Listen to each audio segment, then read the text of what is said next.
Alright, what's up guys? I just wanted to show you how I've been making money in Wrath of the Lich King Classic. Right now, I've been farming the heck out of ramparts. I've made a couple thousand gold here to get dual spec on all of my characters, get my professions up. And really, it's just been working out great for me, and I wanted to give you a couple of, my pointers here on how you can optimize this farm and make a little bit extra money out of it. Now, the video that I have up on the screen is me doing this on my Holy Paladin, who's in Prospect. By no means the most optimal way to get this done. I think that a Blood Death Knight or a Retribution Paladin is probably going to be pretty meta for this.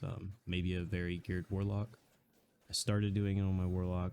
It is faster, but it's a lot more micromanagement with the self heals. So I've been leaning towards doing it on the Paladin.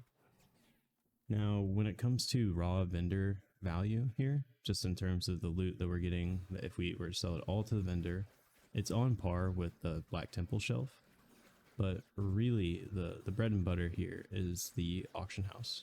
So we have a couple things going on for us. There's a lot of people leveling characters right now, trying to hit 70 in anticipation for Wrath. So as a result, you're going to have an inflated number of people purchasing greens on the auction house, and in particular, greens that are Outland level. Around that 58 to 62 category that ramparts just happens to fall in.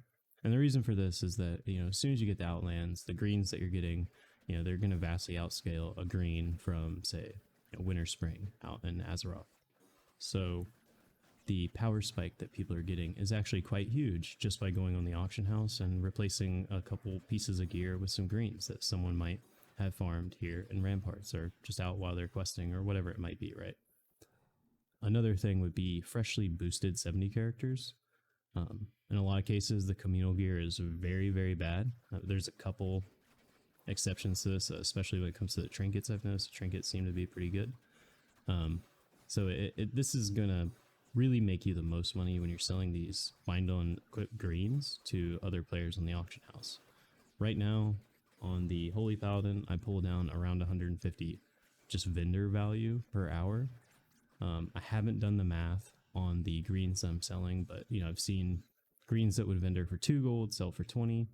Especially items that have like strength, stamina, intellect, just base stats that people are going to need, that people are going to want. Those are going to be your auction house sells. And then in some cases, the undesirable greens, you can make the decision based on your server, whether you'd rather disenchant them or sell them to the vendor.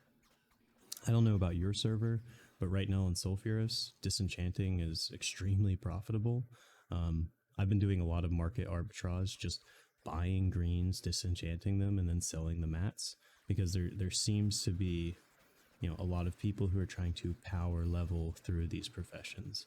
And one of the things that we can take advantage of with this optimal mindset when it comes to these classic servers versus being on vanilla is that a lot of people are wanting to skip the grind and they're wanting to expedite their progress, and they're willing to pay a premium for that. Now, however they get that goal, whether it's RMT, I don't know, but we can exploit that to make more gold than you would normally be able to make. So really just being smart at the auction house, taking a look at disenchant value on your server. I know that I think Auctioneer still has the Enchantrix add-on to it that lets you see what your likelihood of disenchant mats you're going to get, so you can kind of make a educated guess there when it comes to whether or not it's worth disenchanting, or you can just kind of play around with it yourself. In my case, it's almost always worth it to disenchant over to vendor, so I'll be disenchanting the greens that are undesirable while putting the desirable greens on the auction house. So I'm estimating that you're going to make anywhere from 250 to 300 gold, if you're hitting that 150 gold baseline. Now, if you're doing this much faster, obviously that rate's going to go up. So I do think that this would be better done on Blood Death Knight that's pretty geared out, or a Warlock or a Ret Paladin. But just wanted to show you how easy it is to do on a Holy Paladin. I mean, the whole thing, you self-heal through it. And I think at the end of the day, as long as you have the incoming heals per second to outlive the incoming DPS, then you're going to be fine. with some exceptions in terms of, you just burst down a pack so fast, so that's going to reduce the incoming DPS and allow your self heals to now heal over what's coming in at you. So in short, open world is extremely contested right now. Everyone's trying to get gold. Everyone's trying to figure it out. Coming into ramparts here, it's super chill. You run through the dungeon. At the very end of the dungeon, you jump off this bridge. You go right out the front door. You don't have to walk back needlessly without any action in the way, which is a big gripe I have with farming old school dungeons like Scarlet Monastery or Uldaman. Is having to kind of navigate the side doors and figure out your route. Here with ramparts, it's easy.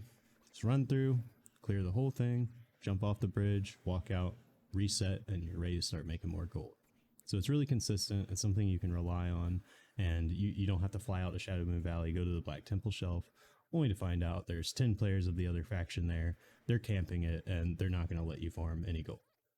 So hopefully that helps somebody out. If you have any questions, feel free to reach out. Thanks. Have a good one.